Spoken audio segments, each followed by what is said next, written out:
मंत्र पाठ। ओम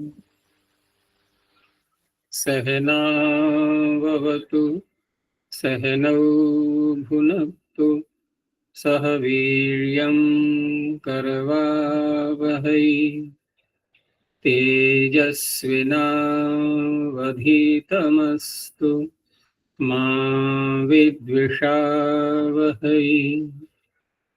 ओम शांति शांति शांति। प्रथमावृत्ति की 418वीं कक्षा, छठे अध्याय के चतुर्थ पाद में 98वें सूत्र तक देख लिया था। पूछना है कुछ? आचार्य चरण नमूल और दीर्घ दृश्यम, इस सूत्र में अणुमूल का जो उदाहरण है शमम शमम, उस सूत्र में आभीक्षणीय मूल जो उसमें समान कर्तृकयो और पूर्वकाली की भी अनुवृत्ति है और यहाँ अणिच भी चाहिए। तो इसकी सिद्धि कैसे करेंगे आचार्य अणिच के साथ? नमूल का अर्थ क्या लेते हैं हम? अन्य जो साधारण उदाहरण देखे जाते हैं तो वहाँ क्या अर्थ होता है नमूल का, जो वहाँ उदाहरण दिए गए हैं? करके भोजम भोजम व्रजति। तो जब हम ऋणिच करते हैं तो करवा के उस तरह से अर्थ निकलेगा, ठीक है ना? और साथ में हमें समान कर्ता भी देखना है, तो जो अन्य क्रिया आएगी उसका भी वही कर्ता होगा और करवाने का भी वही कर्ता, क्योंकि तब प्रयोजको हेतुश्च जो सूत्र है, हेतु के साथ साथ में कर्ता संज्ञा भी होती ही है उसकी। हेतुश्च स्वतंत्र कर्ता है ना, कर्ता भी ऊपर से आ रहा है तो कर्ता भी हो गया, तो समान कर्तृक हो जाएगी, उसमें कोई बाधा नहीं है।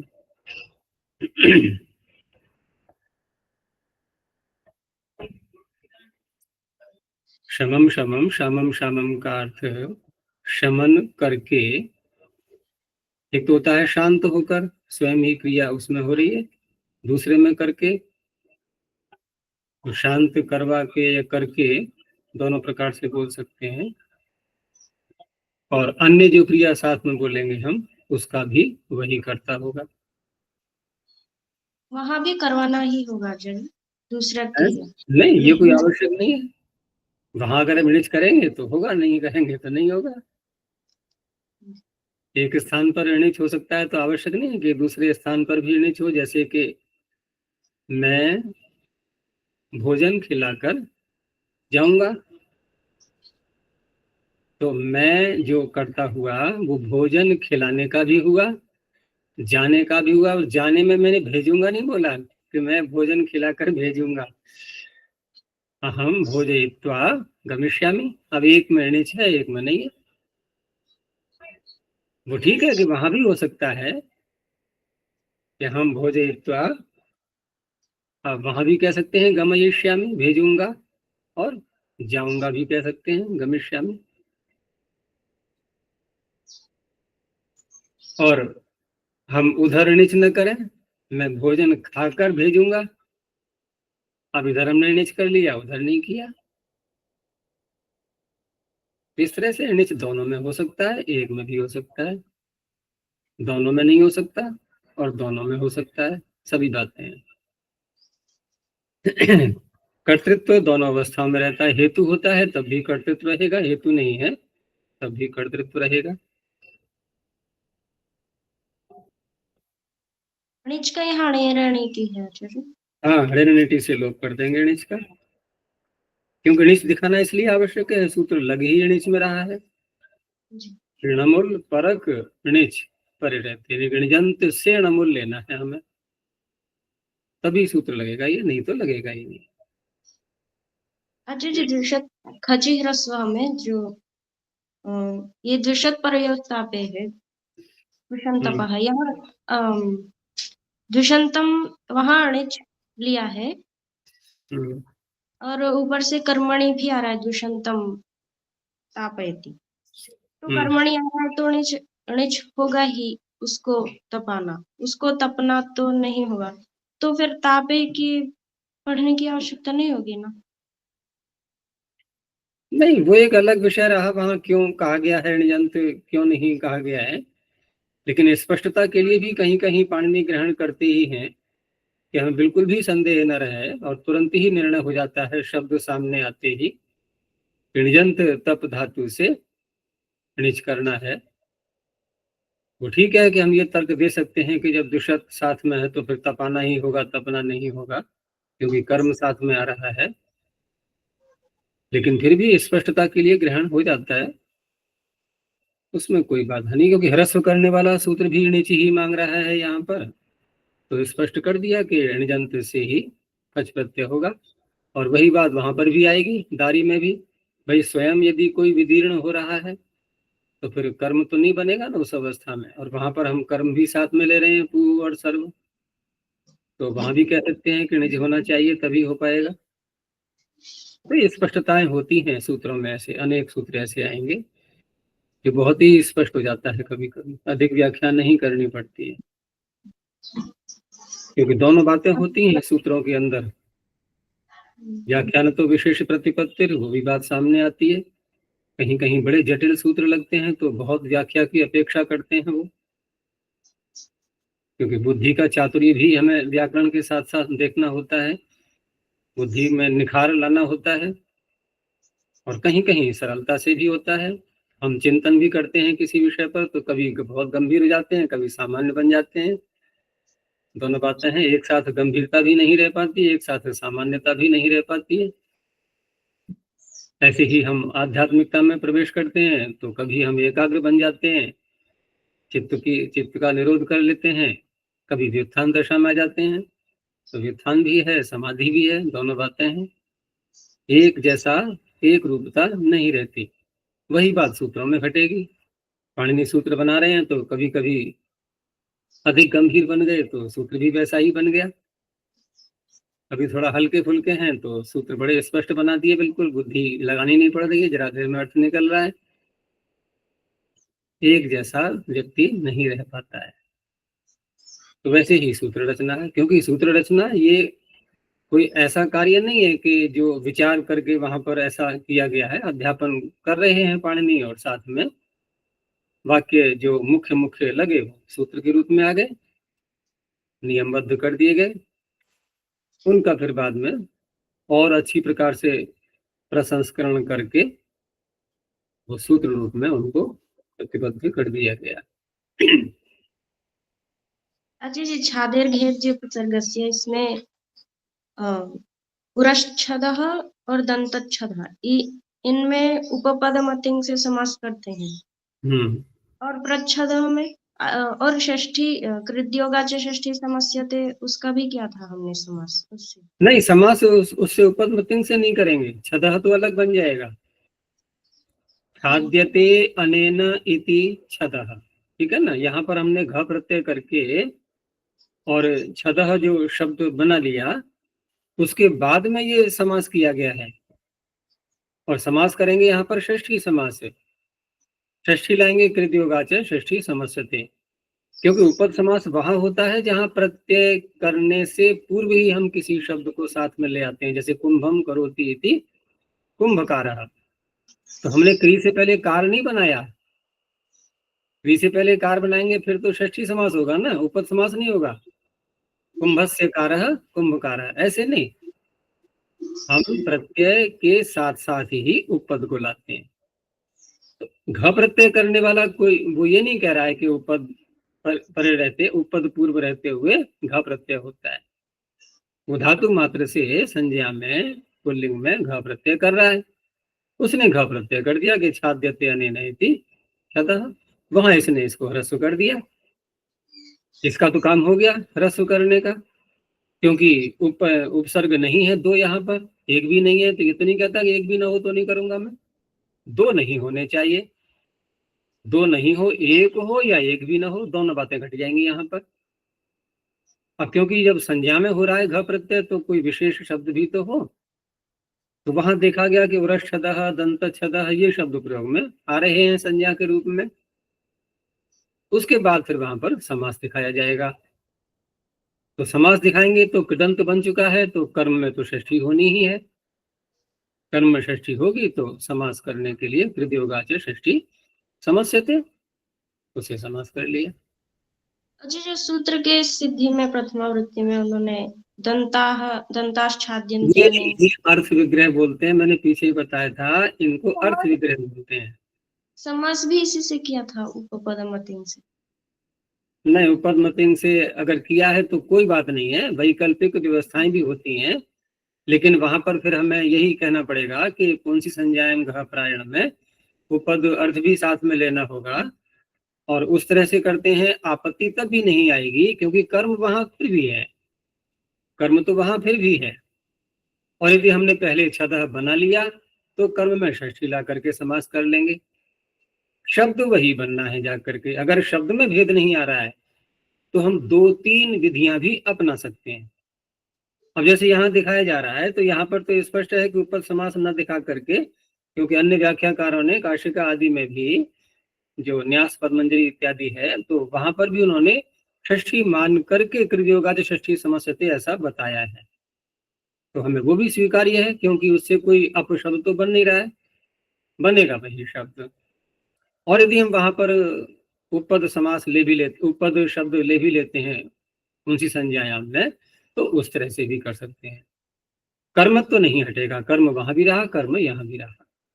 अच्छा जी, बस इतना यदि ही है। उपपदमतिन से भी करेंगे तो प्रच्छदः में कैसे? प्रच्छदा में कैसे कर लेंगे उपपद से? वो तो उपसर्ग है वहां, तो जी। वहां तो कुकुर की प्रादे ही लगाना पड़ेगा, प्रादि आ गया ना वो। चलो आगे देखते हैं हम। तो कल हमने जो देखा था कि गम हन जन खन घसाम, इस सूत्र ने उपधा का लोप किया था, आजादी कितने प्रत्यय परे रहते। धातुएं उसमें गिनी हुई थी, इनके अतिरिक्त अन्य किसी धातु को ले नहीं रहा था ये। लेकिन वेद में दो धातुएं और दिखाई दी जहां पर कि उपधा का लोप हो रहा है। उसके लिए फिर अगला सूत्र बनाया पाणिनि ने, तनिपत्योश छंदसी। ये दो सूत्र छंद के लिए हैं, फिर एक सूत्र बीच में आएगा, उसके बाद फिर छंदसी आगे बोलेंगे। ये दो सूत्र फिर छंदसी के आएंगे, बीच में एक सामान्य सूत्र आ गया है। तो ये चार सूत्र हैं छंद के यहाँ पर। तो तनिपत्यो षष्ठी द्विवचनांतम छंदसी सप्तम एक वचनांतम। तनिपति तो तनु विस्तारे है, और पतलरी गतौ। तो तनिपति इत्येतयोः छंदसी विषय उपधायाः लोपो भवति। बाकी सारी शर्त वही रहेंगी, अजादौ किंगिति प्रत्यये परतः। आजादी की किंगित को यहां भी लेना है। अब कितंगित कहने पर भी उदाहरण कित का मिलेगा, यहाँ आवश्यक नहीं है कि इंगित का भी हो, अनुवृत्ति तो ले ही आए। जहां घट जाएगी, जितना अंश घट जाएगा उतना घटा लेंगे। तो तन धातु के हम वैसे जब रूप चलाते हैं लोक में, छंद को हटा दें यदि, तो लिट लकार के रूप देखना है हम। तो लिट लकार में हम कैसे चलाएंगे रूप तन धातु के? बनाओ। ततान। रश्मि पद में, ठीक है। लेकिन हमें चलाना है यहाँ आत्मनिपद में, ठीक है ना, क्योंकि उदाहरण आ रहा है तत् निरे, और पप्तिमय ये परस्मी पद का है, तो वहां हम परस्मी पद के चलाएंगे। तो तन धातु के आत्मनिपद में कैसे बोलेंगे? तेने, तेनाते, तेनिरे, ठीक है ना। तेनिशे, तेनाथे, तेनिध्वे, तेने, तेनिवहे, तेनिमहे। ये तो हो गए आत्मनिपद के उस प्रकार से, क्योंकि यहाँ हमें सूत्र लगाना होगा वो, अतः एक हल मध्य अनादेश आदि लिटी। अभ्यास में आदेश तो हुआ नहीं कोई, और दो हलों के मध्य में आकार आ रहा है। बस दो बातें देखनी होती है यहाँ पर। अतः आकार के स्थान में एक हल मध्य कहाँ होना चाहिए वो आकार? हाँ, एक हल का तात्पर्य एक इधर एक इधर।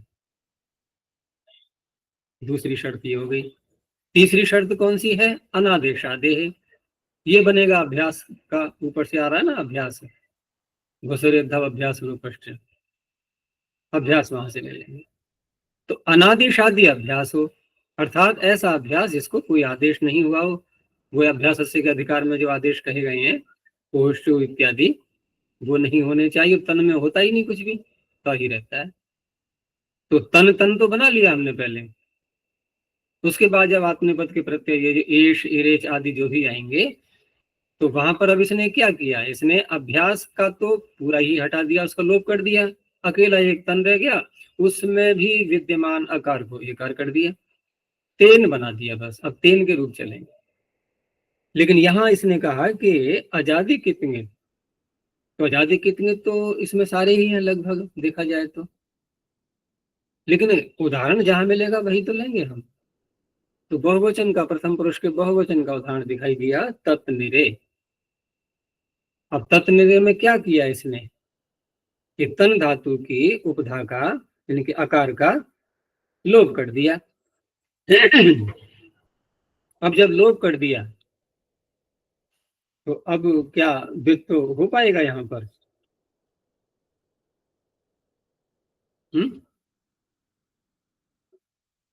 द्वित्व हम द्वित्व से पहले करें लोप या कि द्वित्व के बाद करें, प्रश्न ये उठेगा। देखो तन धातु और आगे है इरे, एश इरेच, इरेच आदेश कर लिया ना। अब लिटि धातु और अभ्यास से द्वित्व की प्राप्ति हो रही है या नहीं? लिटि धातु और अभ्यास से द्वित्व की प्राप्ति हो रही है। इधर इससे लोप भी प्राप्त हो रहा है। बलवान कौन होता है? लोप। ये बात कई बार आ चुकी है कि लोप अगर आ रहा है तो वो बलवान माना जाता है। ठीक है ना, समाप्त करना है तो बलवान माना जाता है। जैसे उदाहरण मैंने एक बार दिया था कि किसी को फांसी का आदेश हो गया, अब बहुत सारे केस चल रहे हैं उसके ऊपर, अभी उनका निर्णय हो ही नहीं पाया है, न्यायालयों में लंबित पड़े हुए हैं। उधर फांसी का आदेश भी आ गया, वो भी एक आदेश है किसी जज का। अन्य जो केस चल रहे हैं वो भी किसी जज के ही अधिकार में चल रहे हैं। तो फांसी वाले आदेश जब सामने आया तो कहा अगर नहीं नहीं इसके तो अभी कुछ और भी पेंडिंग में जो केस चल रहे हैं पहले उनको निपट जाने दो। तो होगा ऐसा? वो सब रह गई ऐसी जो कि तो लोक वाला काम फांसी का पहले हो जाएगा। तो लोक में भी ऐसा ही देखते हैं। वही बात यहाँ भी घटती है। लेकिन यहाँ एक समस्या ये सामने आएगी कि तन धातु की उपधा का यदि हम लोप कर दें तो इसमें कोई अच रहेगा क्या? कोई अच रहा ही नहीं। तो द्वित्व कर पाएंगे? द्वित्व तो बिना अच के होता ही नहीं ना भाई। एक अच तो लाओ, भले ही बहुत सारे नहीं, एक तो चाहिए ना, एक को ही होता है द्वित्व। तो आजादी होगा तो द्वितीय काच भी देख लेते हैं, नहीं है तो कोई बात नहीं। यहाँ तो एक भी नहीं रहा। अब यहाँ पर लोक विधान सामर्थ्य भले ही बलवान है, ठीक है ना, लेकिन यहाँ एक चीज और भी देखी जाएगी कि लोक विधान जो सामर्थ्य है और उधर जो सूत्र है अतः एक हल मध्य अनादेश आदेश लिटि, ये एकार का और अभ्यास का लोप करता है। तो पहले तो हमें ये निर्णय करना है कि पहले लोप करें या द्वित्व करें। तो स्पष्ट है कि लोप यदि कर दिया हमने द्वित्व नहीं हो पाएगा, एक बाधा आ गई ना एक प्रकार से। तो भले ही लोप विधि बलवान है लेकिन द्वित्व तो हम करेंगे।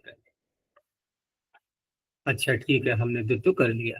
तन तन, अब हमने अभ्यास का लोप कर दिया। अब तो कर सकते हैं लोप। अब जो अभ्यास का लोप कर दिया हमने, तो तन और आगे क्या है? तना, आगे इरेच। अब यहाँ ये जो अभ्यास का लोप है, ये जो उपधा का लोप है, ये किसके अधिक, किसमें क्या चल रहा है? हम डेंजरस जोन में चल रहे हैं ना, असिद्ध वदत्रा भार, ये भी ध्यान रखना है हमें। और अतः एकाल मध्य सूत्र कहाँ पर है? कहाँ है वो? ये भी इसी अधिकार में। ये भी इसी में चल रहा है। ये भी इसी में चल रहा है। तो अब ये असिद्ध कर लें क्या इसको? इसको असिद्ध कर दें फिर। ये जो उपधा का लोप किया है इसको असिद्ध कर दें तो। हम्म। अच्छा, इसको असिद्ध कर दें तो क्या करेगा वो? अतः एक हल मध्य फिर क्या करेगा? अभ्यास को हटा देगा, मान लिया, ठीक है। अभ्यास से यहाँ कुछ लेना देना है नहीं, तन प्रत्यो छंदसी को तो कर दो, लोप कर दोगे तो। लेकिन हम अब असिद्ध करके उसको क्या दिखाई देगा? अगला भाग तन, यही दिखाई देगा, तन। वो आकार को एकार करेगा, आकार को एकार करेगा तो लोप हुआ किसका? किसका लोप हुआ फिर बताओ? हमने असिद्ध करके आकार को एकार कर लिया, आकार दिखा करके वहां पर, तो लोप हुआ किसका? कुछ नहीं। तो लोप विधान सामर्थ्य, अब कहेंगे हम इसकी विधान सामर्थ्य, क्योंकि निरर्थकता हो जाएगी इस सूत्र की बिल्कुल ही। और निरर्थकता तो किसी भी कीमत पर सहन नहीं होने वाली है। इसलिए असिद्ध होने पर भी, यानी कि असिद्ध कहें या ये कहेंगे असिद्ध होगा ही नहीं, या असिद्ध होने पर भी अतः एक हल मध्य सूत्र नहीं लगेगा। उसको लगाने से सूत्र ये व्यर्थता की ओर जा रहा है। तो इस तरह से यहाँ प्रक्रिया क्या रहेगी? पहले द्वित्व करेंगे, फिर अभ्यास उपधा का लोप कर देंगे, बस इतना ही कार्य है। तो वी तत् निरे बन गया। ये जो पहले वाला ता है ये अभ्यास का है, और आगे निरे, तकार नकार इरे, वहां उपधा का लोप हो गया। वी तो खैर अलग दिखाई दे रहा है वैसे इसमें, तत् निरे। आगे पप्तिमा भी सारी प्रक्रिया ज्यों की त्यों वैसी ही है, लेकिन जब रूप चलाएंगे हम इसके लोक में तो कैसे चलेंगे बोलो?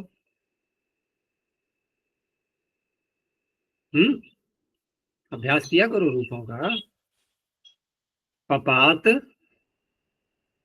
परस्मै पदम बोलना है हमें। पपात पेततुहु पेतुहु, पेतिथ पेतथुहु पेत, पपात पेतिव पेतिम, पपात पपत पेतिव पेतिम।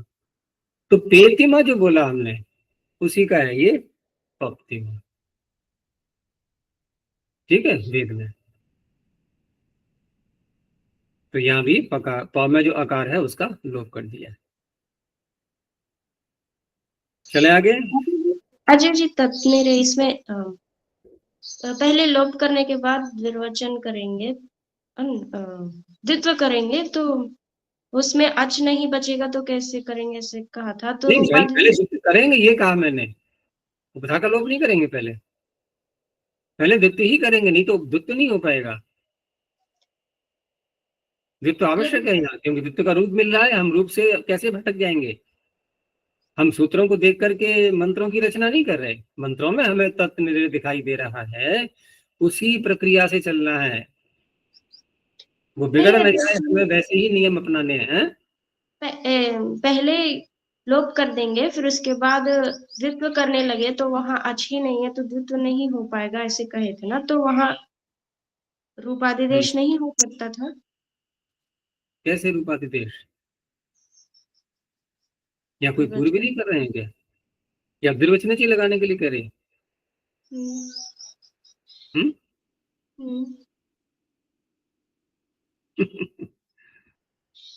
द्विवचनची अगर लगाएंगे तो पर निमित्तक अजादेश। द्विवचन, हाँ, अचह परस्मिन् पुरुधौ न पदांत द्विवचन, ये सारे क्रम चल रहा है ना। एक अचह परस्मिन का अपवाद बना न पदांत, न पदांत का अपवाद बना, देखो स्थानीय पदादेश विधौ, यहाँ भी दो भाग हैं, स्थानीय पदादेश ये मुख्य सूत्र हो गया, अनल विधौ उसका अपवाद बना, फिर अचह परस्मिन् पुरुधौ उसका अपवाद बना, फिर न पदांत उसका अपवाद बना, फिर द्विवचनेची उसका अपवाद बना। एक क्रम चलता है वहां पर।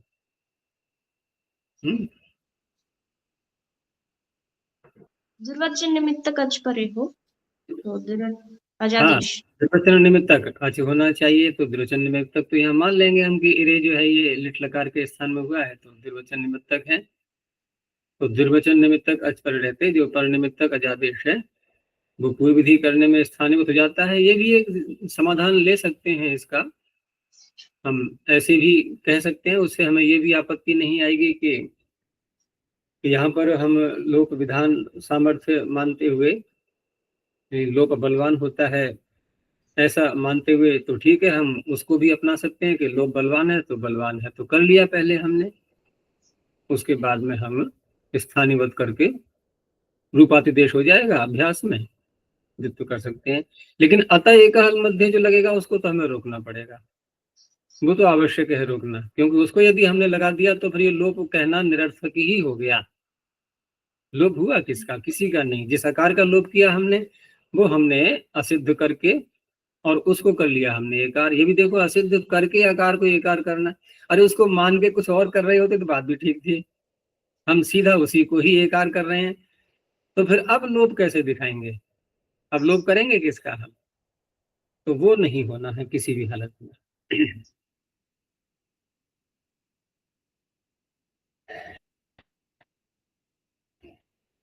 आगे दो धातुएं और ली इन्होंने, ये तो हो गया तन का और पत का। तो छंदसी को आगे ले जाते हुए घसी भसोर हलीचा, घसी भसो हो षष्ठी द्विवचनांतम, हली सप्तम में वचनांतम च व्यापदम। पीछे भी घस का आया था, तो अर्ध धातु के स्थान में घसादेश होता ही है। तो घसी भसो हो षष्ठी द्विवचनांतम, हली सप्तम में वचनांतम च व्यापदम। घस भस, भस धातु इसकी है ये ज्योत्यादि गण की, कौन सी है? भस भर्सन दीप्त्यो हो, ज्योत्यादि गण में आती है ये। तो घस भस इत्येतयो हो छंदसी विषय उपधाया लोको भवति। अब यहाँ पर हली पड़ा हुआ है, तो इसलिए हली और च भी साथ में पढ़ दिया है। तो च कह करके पाणिनि ये कहना चाह रहे हैं कि हम अची का निषेध नहीं कर रहे, हम उसको भी ले लेंगे। तो चाहे आजादी कितनी तो हो, चाहे हलादी कितनी तो हो, अब दोनों प्रकार के प्रत्यय आ जाएंगे यहाँ पर। तो इस तरह से हम दोनों प्रकार के उदाहरण देख सकते हैं यहाँ। जैसे पहला है सग्धी, ये बना चुके हैं हम पहले भी, प्रथम अध्याय में भी बनाया था ये सग्धी शब्द। समान शब्द के साथ में धी शब्द का समास किया था, धी शब्द बनाया था स्त्रीलिंग में हमने एक तिन प्रत्यय करके घस धातु से, ठीक है ना। तो वहां पर घस धातु से तिन प्रत्यय करके घस और ती। अब इसने क्या किया कि हलादी कितंगित, कित है यहाँ पर, हलादी कित होने के कारण से घस की उपधा का लोप हो गया। अब घस की उपधा का लोप होते ही क्या स्थिति बन गई है? घकार सकार और ती, यही तो हुआ, घकार सकार और ती। अब क्या करेंगे यहाँ पर?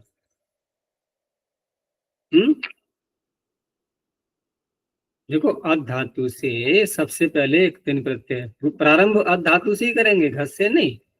अध धातु से एक तिन प्रत्यय किया।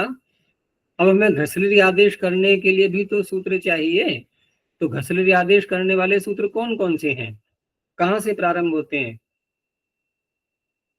घसी भसोर, वो नहीं, अदो जगधीर ल्यप्तिकिति लुंग सनोर घसलरी, यहाँ से प्रारंभ हुआ। लुंग सनोर घसली, तो लुंग सन तो है नहीं है, फिर घय पोष्ट है, घय और अब भी नहीं है। अब क्या करें? बहुलम छंदसी, बहुलम छंदसी बैठा हुआ है ये, कहीं भी कर लो। तो बहुलम छंदसी से हमने घस आदेश कर लिया। अब घस आदेश कर लिया तो घस और ती। अब उपधा का लोप होते ही क्या स्थिति बन गई? उपधा का लोप होते ही क्या हुआ कि झल से उत्तर सकार आ गया, बस यही इसके लिए ट्रेजेडी हो गई। अब घकार से उत्तर, झल से उत्तर सकार आ गया और आगे भी झल पड़ी है, अब ये नहीं बचेगा, झलो झली। अब रह गया केवल घकार और ती। अब घकार और ती रह गया तो फिर अब वो सूत्र आ गया, झषस तथोर बुधा, उसने तकार को भी धकार कर दिया। तो घकार और धी, घकार और धी आ गया तो झलाम जश झशी, इसे हमने कर लिया गकार, हो गया, बन गया पूरा शब्द गधी। क्या अर्थ हुआ गधी का? भोजन, बस भाव में कर लो ना तिन प्रत्यय। अब समान शब्द के साथ में समास करेंगे फिर, कर्मधारय। अब क्योंकि धी स्त्रीलिंग का है तो समाना धी, यस्य समान भोजन है जिसका। अब समान को सा आदेश कर लो, ठीक है ना, समान को सा आदेश हो जाता है। समानस्य छंदस्य मूर्ध प्रभृत्य उदरकेषु, वेद में स्वामी छंदसी है, समानस्य छंदसी अमूर्ध प्रभृत्य उदरकेषु। तो शब्द इस तरह से बनता है। तो यहाँ इस सूत्र का कार्य क्या था? उपधा का लोप करना। आगे भस धातु के दिए हैं दो उदाहरण, ठीक है ना। एक हलादी का है, वो हलादी कितनित का, एक आजादी। तो बबधाम ते हरिधाना, तो बबधाम में क्या करेंगे? भस धातु से लोट लकार लाए, प्रथम पुरुष का द्विवचन ताम, तस के स्थान पर ताम कर लिया लोट में, तो भस और ताम, ठीक है ना, लोट लकार प्रथम पुरुष द्विवचन। अब यहां जब हम शप लाएंगे तो उसका तो श्लू हो जाना है, क्योंकि जो इत्यादि गण की है ये श्लू हो गया, तो फिर द्विवचन भी करना है। तो भस भस ताम। अब उपधा का लोप यहाँ पर, तो उपधा का लोप करके भस, और आगे रह गया भकार और सकार और ताम। अब फिर वही नियम चलाओ, भकार के आगे सकार आ रहा है, आगे तकार आ रहा है, तो झलोझली नहीं छोड़ेगा सकार को, जैसे सब्जी में नहीं छोड़ा था। तो भकार रह गया, सकार तो हट गया, और आगे ताम है। यही तो है ना, धातु का सकार तो गया। अब जब भकार के आगे तकार आ गया तो फिर वही नियम, झषस तथोर्धोधा, उसने धाम कर दिया। अब धाम कर दिया तो इधर झलाम जश झसी, इसने भकार को भकार कर दिया। अभ्यास में ब पहले से है ही, भस्का जो है ना, पोस्ट अभ्यास से चर्च लगा करके भकार को बकार कर लेंगे, तो बब धाम। समझ में आ गया है? संक्षिप्त में बोल दिया मैंने, सारी बातें सब आ गई।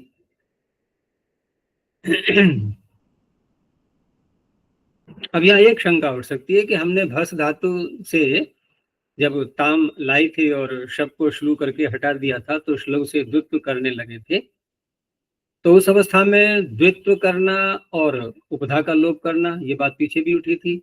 लोप विधि बलवान होती है, वो पहले होनी चाहिए, तो पहले कर लेंगे तो फिर वही बात है ना, समस्या आएगी, हम द्वित्व करेंगे कैसे? तो यहाँ पर द्विवचन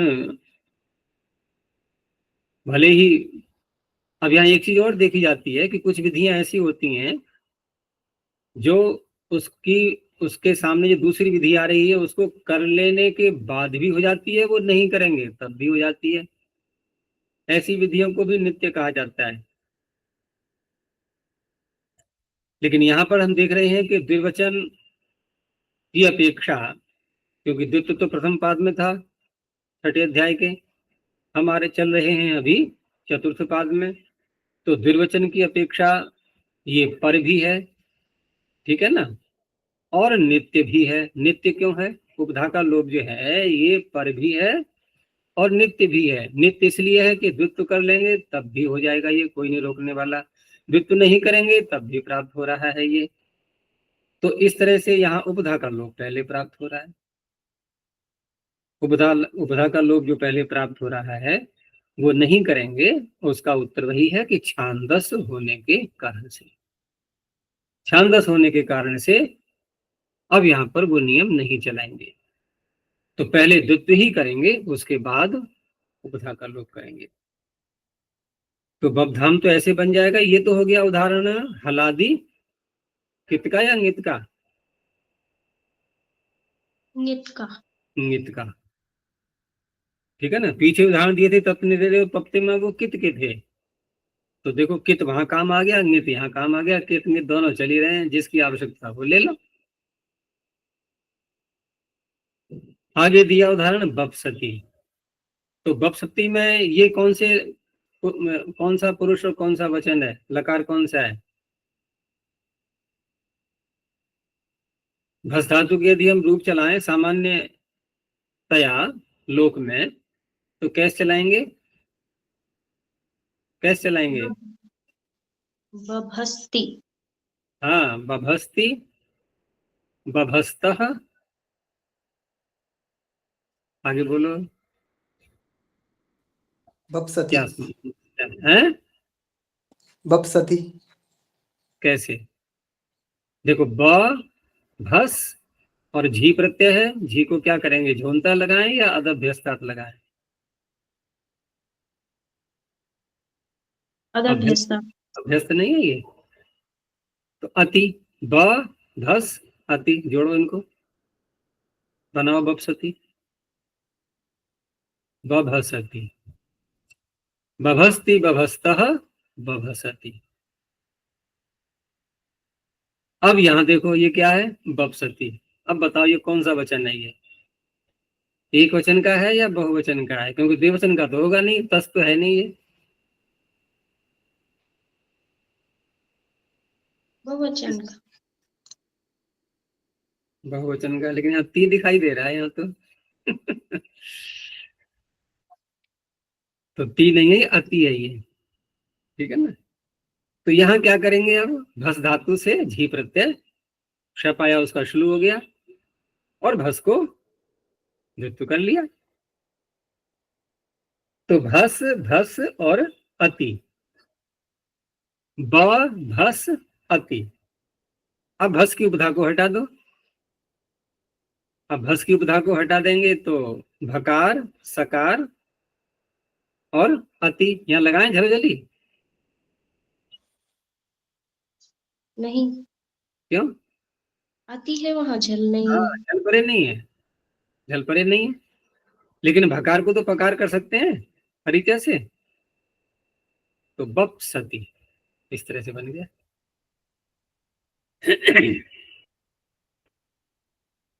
चलो, ये भी हो गया, छंद के दोनों हो गए। अब एक सामान्य सूत्र आया, कुझलभ्यो हेर्भिः। कुझलभ्यः पंचमी बहुवचनांतम, हे षष्ठी क्वचनांतम, धीः प्रथमाई क्वचनांतम।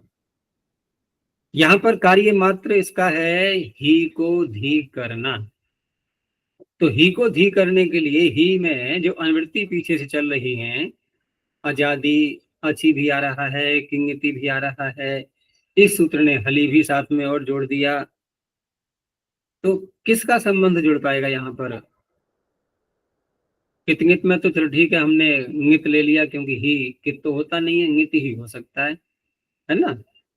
लेकिन हली में और अची में से किसको लेंगे हम? हली को, क्योंकि अची यहाँ पर नहीं लिया जाएगा। तो इस तरह से सूत्र का अर्थ बन जाएगा, हु तो हो गई धातु, और झल क्योंकि प्रत्याहार है तो तदंत विधि लग जाएगी अंग के साथ में। तो हु इत्येतस्मात् झलन्तेभ्यश्च अंगेभ्यः जोड़ सकते हैं। उत्तरस्य हलादेः स्थाने धी आदेशो भवति। हलादी होना चाहिए ये, तो हलादी ही के स्थान में, यानी जहां पर ही को इट आगम हो जाता है वहां ये सूत्र नहीं लगेगा। जैसे हम रुक धातु है, या वो जो सूत्र है ना, रुदादिभ्यः सार्व धातु के जो इडागम करता है सार धातु प्रत्ययों में, रोदिति, रुदितः, रुदंती, ऐसे रूप चलाते हैं। तो उसी का यदि हम लोट लकार में रूप चलाएं ही के अवस्था में, ही ला करके, तो क्या बनेगा उसका? रुदि ही।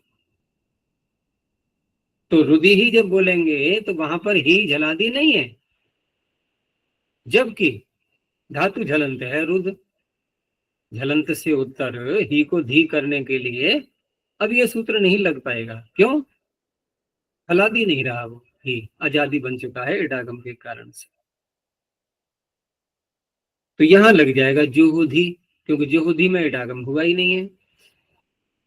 तो हु धातु से लोट लकार मध्यम पुरुष एक वचन सिप आएगा, सिप को ही हो गया, और हु के आगे जो शप आएगा उसको श्लू द्वित्व हो गया, कोष्ठु जु हु।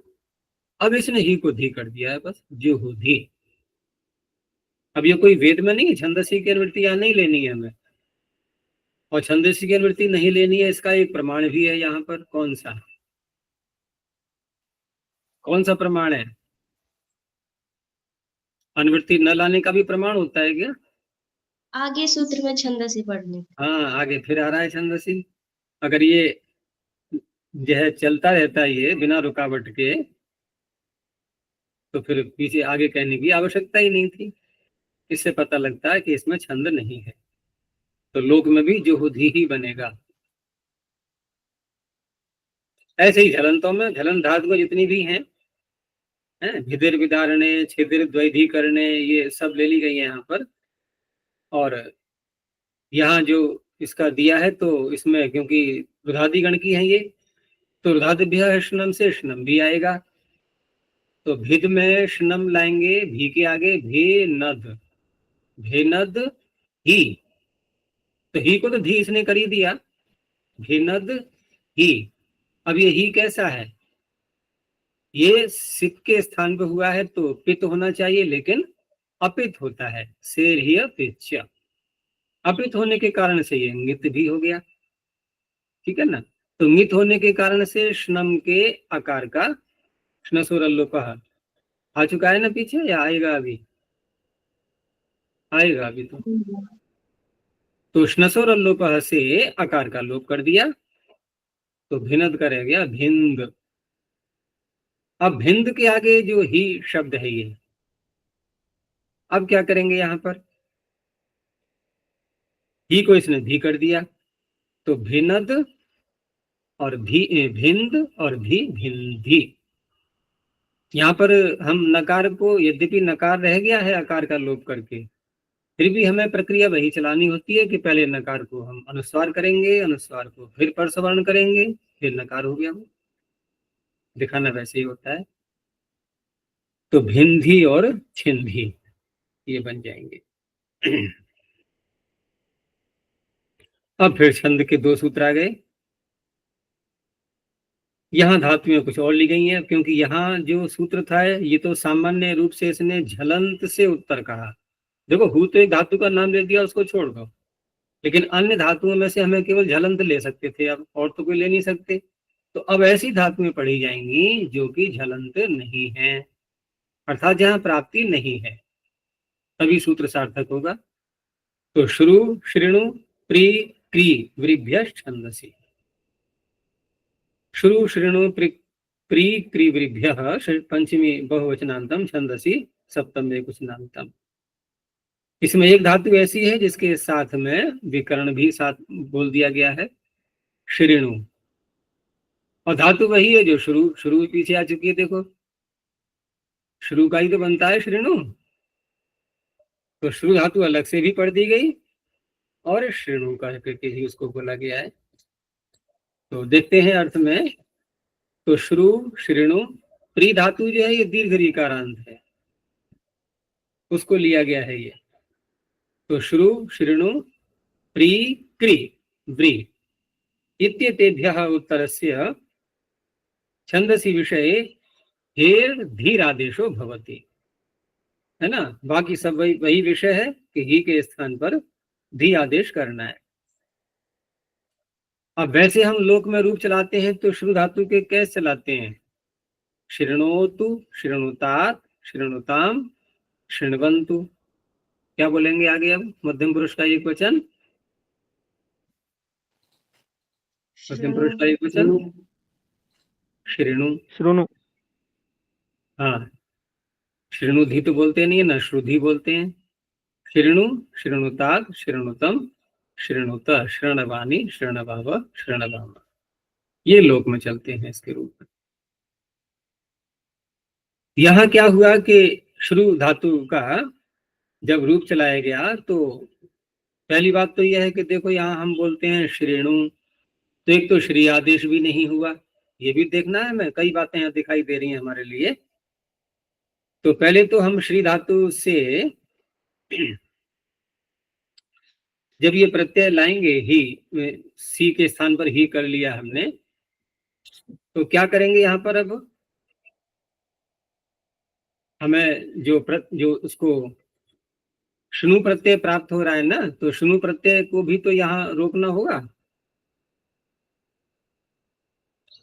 श्रु धातु, श्रु धातु से शुनु प्रत्यय भी तो होता है, श्रुवः श्री च, ठीक है, दो कार्य करता है एक साथ, ये शुनु प्रत्यय भी करता है और साथ में श्री आदेश भी करता है, दोनों होता है ना।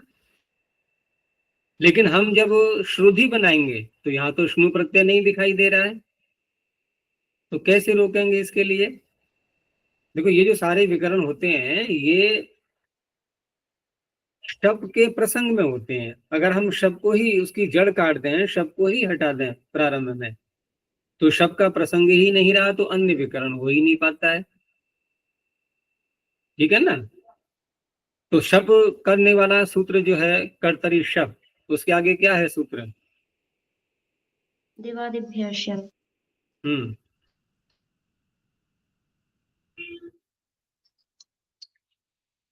शब्द का लुक करना है हमें, ठीक है ना।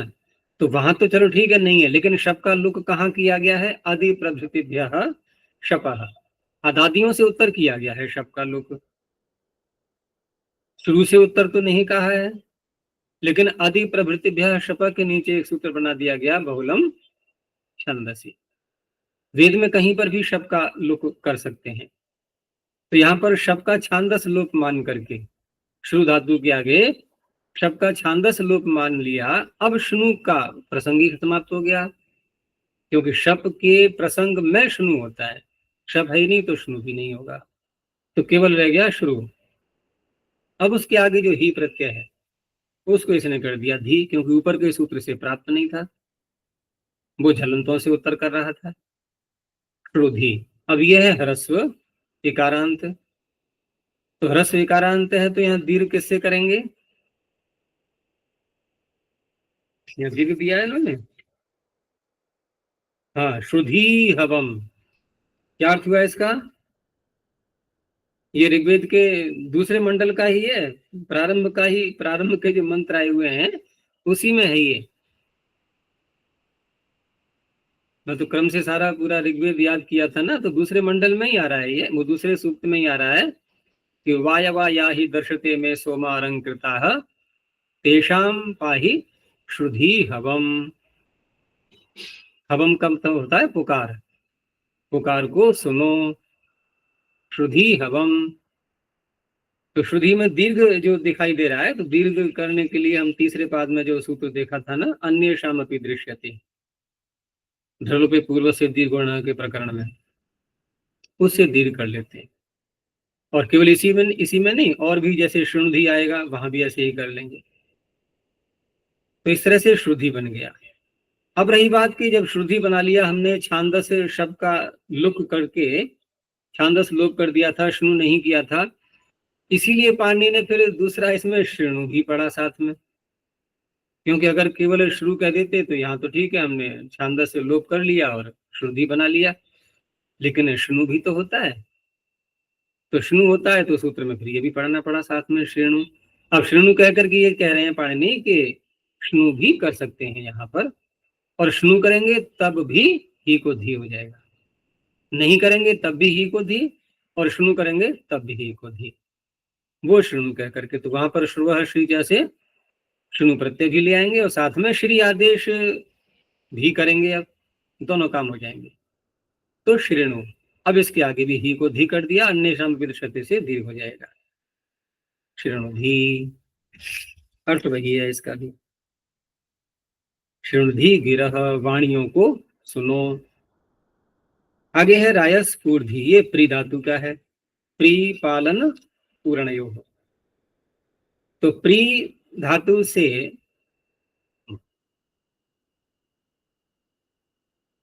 ये कौन से गण की है? जो इत्यादि गण की पिपड़ती रूप बनता है ना, पिपड़ती पिपूर्तः पिपरति, सुने कभी रूप ये? पिपड़ती पिपूर्तः पिपरति, ऐसे चलते हैं इसके जो इत्यादि गण में, प्री पालन पूर्णयोः। तो उससे भी यहाँ पर लोट लकार मध्यम पुरुष एक वचन शब का तो शुरू हो जाएगा। अब यहाँ पर द्वित्व को भी रोकना होगा, क्योंकि पूर्वी इतना बनाना है, ठीक है ना, पूर्वी। तो प्री धातु में ही को धी करके, और ही को धी कर लिया इधर, क्योंकि नित भी है ये शेरीय पिक्चर के कारण से, तो गुण तो होगा नहीं, प्री को गुण नहीं होगा तो क्या होगा। देखो रीत धातु सूत्र ये कहता है कि जहां गुण आदि नहीं होते ना, वहां ये सूत्र इकार कर देता है। री के स्थान में दीर्घ री जहां होता है, दीर्घ री तो है प्री, लेकिन उसका अगला सूत्र क्या है फिर, उपधायाश्च, उसके आगे उदोष्ठ्य पूर्वस्य। ये इसका अपवाद बन जाता है कि जिस री को आप ह्रस्व इकार कर रहे हैं, यदि उस री से पूर्व ओष्ठ्य वर्ण आ रहा है, ये पकार आ गया ना री से पूर्व, तो उत ओष्ठ्य पूर्वस्य, ओष्ठ्य पूर्व रीकार के स्थान पर उकार होता है, रपर वहां भी हो जाएगा। तो पुर पुर भी। अब ये हलीचा सूत्र यहां लग गया, क्योंकि रेप की उपधा को हल पर रहते दीर्घ हो जाता है, पूर्वी। इस तरह से बनाएंगे।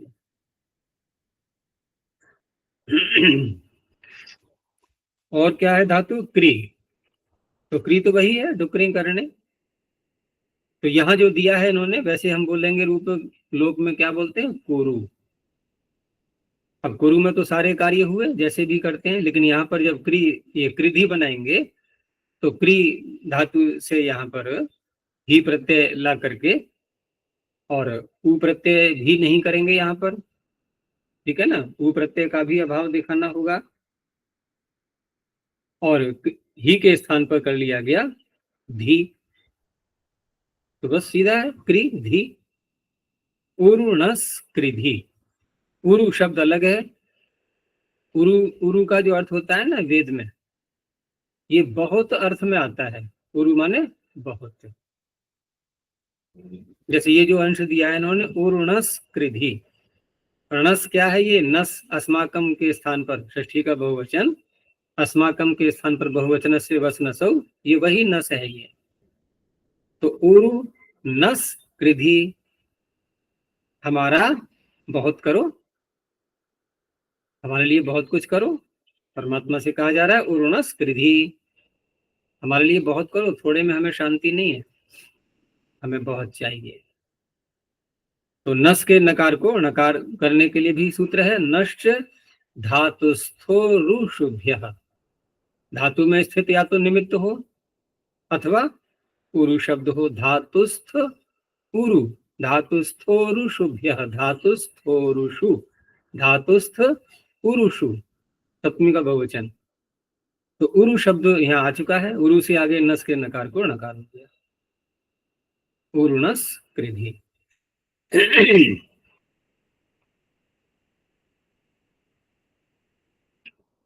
आगे कौन सा है, अपावृद्धि।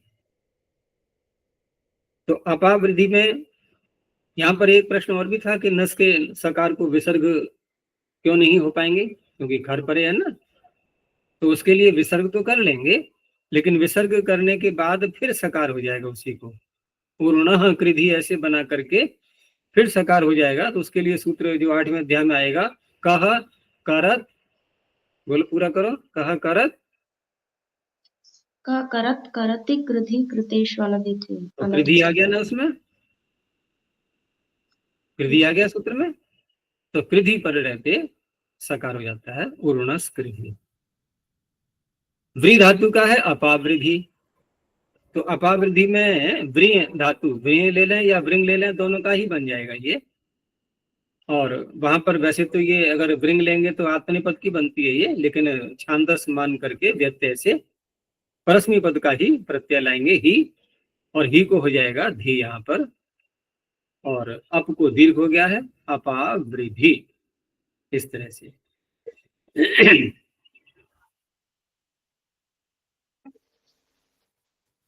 आगे एक सूत्र और आया छंदसी का कि अंगितश्च, अंगितः षष्ठी कुशनांतम च व्यपदम। अंगितः से तात्पर्य नित का निषेध किया। नित के साथ में नए समास करेंगे कि न नित अंगित। अब क्योंकि ही प्रत्यय, ही जो आदेश है ये कैसा होता है, सेरिय पिक्चर से अपित करते हैं, इसको अपित करते हैं तो साधातुकों पे से अंगित हो जाता है ये। लेकिन ये क्या कह रहा है कि हमें चाहिए तो ही, लेकिन वो अंगित चाहिए। तो अंगित कैसे करेंगे, अंगित कैसे करेंगे? अंगित करें कैसे? तो सेरिय पिक्चर जो सूत्र है कि सी के स्थान पर ही और साथ में अपित, उसके अगला क्या सूत्र है? वा छंद से। आ गया, देखो सब जगह बैठे हुए हैं, अपना अपना कार्य करने वाले सूत्र तैयार बैठे हैं कि छंद में जरूरी नहीं है कि आप हर जगह अपित ही करते रहो उसको, वहां विकल्प है। तो विकल्प है तो हम कौन सा पक्ष लेंगे? अपित नहीं रखेंगे, उसको पित ही रखेंगे, और पित रखेंगे तो अंगित हो नहीं पाएगा। इसका काम बन गया सूत्र का अंगितश्च। पित रखेंगे स्थानीय पदादेशो नल विधौ से, तो पित रखा हमने तो फिर अंगित तो हो ही नहीं पाएगा ना, साधातुकों पित से अंगित हो गया। तो अंगितः हे धी आदेशो भवति। अब वहां धी आदेश कर लेंगे इससे। तो अब इसके उदाहरणों में तो कोई भी धातु आ सकती है, और वा छंदसी तो कहीं भी लग सकता है। तो जैसे इन्होंने दिया है पहले रम धातु का, सोम रारंधी, रारंधी उदाहरण है ये रम धातु का, है ना। तो रम धातु से यहाँ पर लोट लकार मध्यम पुरुष एक वचन, तो ही प्रत्यय ले आए, और ही प्रत्यय को साथ में पित भी रखा गया, और द्वित्व भी करेंगे यहाँ पर शब्द को शुरू करके, और द्वित्व करें या फिर यंग प्रत्यय का बनाए, यंग अंत का। इन्होंने जो दिया है यहाँ पर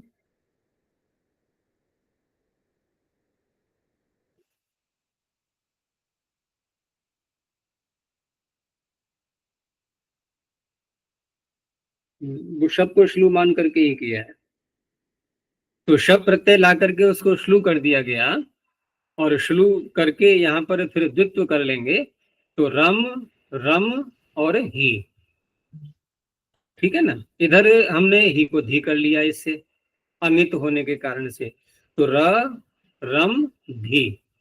अब अभ्यास में जो रम है, र है, ये इसको दीर्घ करने के लिए जो पहले पाद में ही सूत्र आया था ना, तुजादी नाम दीर्घोभ्यासस्य, तो तुजादी गण को आकृति गण माना गया था, तो वहां पर उस सूत्र से अभ्यास में दीर्घ हो जाएगा।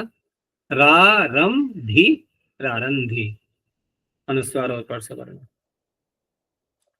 अब प्रश्न ये उठेगा कि हमें अंगित करना क्यों पड़ा था? भाई ही को धी करना है तो चलता रहने देते, ऐसे ही चलता रहने देते, और सूत्र अंगित कहने की क्या आवश्यकता थी? अगर अंगित ही रहेगा, ही यहाँ पर सीरिय पिक्चर से अपित करके अंगित मान भी लें, तो समस्या क्या आ रही है? समस्या ये आ रही है कि फिर मकार का लोप भी तो होने लगेगा। अनदातोपदेश वनति तनोत्यादि नाम अनुनासिक लोप, ये सूत्र उसका मकार का लोप करने लगेगा। ये तभी बच पाएगा जब हम उसके अंगित्व को हटाएं तब, इसलिए यहाँ पर अंगित माना गया है इसको। दूसरा उदाहरण दिया है इन्होंने प्रयंधी, तो प्रयंधी में यम धातु का, यहाँ भी शब्द का हम लुक कर लेंगे बहुलम छंदसी से वेद में। वैसे तो लुक नहीं हो पाएगा, लेकिन बहुलम छंदसी से शब्द को हटा देंगे। शब्द को हटा देंगे तो यम धातु रहेगी, आगे ही है, ही को धी कर दिया गया। और यहाँ भी वही बात है कि अंगित क्यों करना पड़ा, नहीं तो यम के मकार का लोप प्राप्त होने लगेगा। तो प्रयंधी, हम एक मंत्र बोलते हैं बहुत, यज्ञ में 8वां जो मंत्र आता है अग्ने नय सुपथा, तो युयोधि इसी का उदाहरण है। युयोधि अस्मत् जुहुराणम एनः, युयोधि, यु मिश्रणे अमिश्रणे च, कौन सा अर्थ लेंगे यहाँ पर हम? मिश्रण या अमिश्रण? कौन सा अच्छा लग रहा है? अच्छा लग रहा है, मतलब संगत कौन सा हो रहा है? अच्छे तो सारे ही हैं। देखो, अस्मत् जुहुराणम एनः, ईश्वर से प्रार्थना की जा रही है। ये जो मंत्र है ना, इसमें ईश्वर स्तुति, प्रार्थना, उपासना, तीनों बातें घट जाती हैं इस मंत्र में। ये जो शीर्षक दिया है ना महर्षि दयानंद ने, कहता है अथेश्वर स्तुति प्रार्थना उपासना मंत्राः, तो 8वें मंत्र में जाकर के उन्होंने तीनों घटा दिए एक ही मंत्र में। स्तुति भी है यहाँ पर, प्रार्थना भी है, उपासना भी है, तीनों के अलग अलग यहाँ पर विषय मिलेंगे। ये कौन सा है? प्रार्थना। प्रार्थना क्या की जा रही है? हे परमात्मन, हे अग्ने, हमारे अंदर जो जुहराणम एनः, जो कुटिल पाप की वासनाएं हैं, उनको अस्मत्, हमसे, हमारे अंदर से, युयोधि, क्या मिश्रण कर दो या अमिश्रण कर दो? अमिश्रण कर दो, उनको हटा दो, बिल्कुल अलग करके, छांट करके बाहर फेंको उनके। यही तो होता है, दाल में से कंकड़ हटाते हैं तो क्या करते हैं? मिश्रण या अमिश्रण? अमिश्रण कर रहे हैं, दाल को अलग कर रहे हैं, कंकड़ को अलग कर रहे हैं। ये जुहराणम ए न, ये बाधा पहुंचा रही है हमारे लिए, पाप की वासनाएं, इनको हमारे अंदर से अमिश्रित कर दो। तो यू धातु से, अब यू धातु से लोट लगा ले आएंगे, और लोट ला करके यहाँ पर द्वित्व भी कर लिया गया, शब्द को शुरू कर लो, द्वित्व में कोई बाधा नहीं है। तो यू, यू और ही, ठीक है ना, यू यू ही। अब ही को इसने यहां पर कर दिया धी, और साथ में अन्यत भी माना गया है। अगर हम सेरिय पिक्चर वाला ही नियम लगाते रहें तो यू को गुण हो जाएगा क्या? नहीं हो पाएगा। तो वह छंदसी लगाना पड़ेगा यहाँ पर। अब इसकी सिद्धि याद कर लेना, कोई पूछे युवधि कैसे बना है, तो वह छंदसी का ध्यान मत छोड़ना, अगर वो भूल गए तो फिर यही है गुण कैसे हो गया ये। तो इसलिए यू को गुण करके यू यो धी बन गया, यू यो धी। कभी कभी ध्यान जाता है कि जैसे युद्ध धातु का रूप है, ये युद्ध करके हटा दो उससे नहीं बन पाएगा। तो यू धातु का है ये योनि, अस्मत् जुहुराणम एनः, ये प्रार्थना हो गई, और इसमें उपासना भी है अंत में, भूयिष्ठान्ते नम उक्तिम विधेम, ये उपासना भी आ गई, सारे आ गए। और ऊपर वाले भाग में स्तुति आ गई। कैसा है वो? विश्वानि देव वयनानि विद्वान, सब कुछ जानने वाला है, हमारे सारे कर्मों को, हमारी सारी प्रज्ञा को। वयुन शब्द का अर्थ प्रज्ञा भी होता है और कर्म भी होता है, हमारे विचार और हमारे कर्म, सबका वो जानने वाला है। और प्रारंभ का जो भाग है वो भी प्रार्थना का है, अग्नि नय सुपथा, सुपथ से हमें ले चल। तो सभी कुछ है उस मंत्र के अंदर। तो ये छंद के ये दो सूत्र अलग हो गए।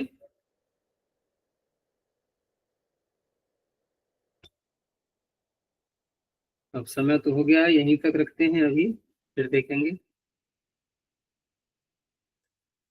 प्रणव ध्वनि। ओम।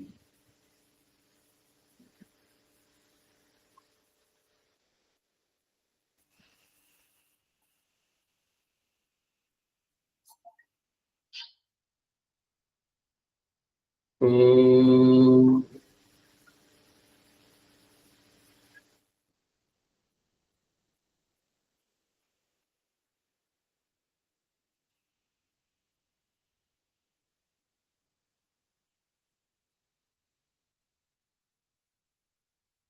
ओम।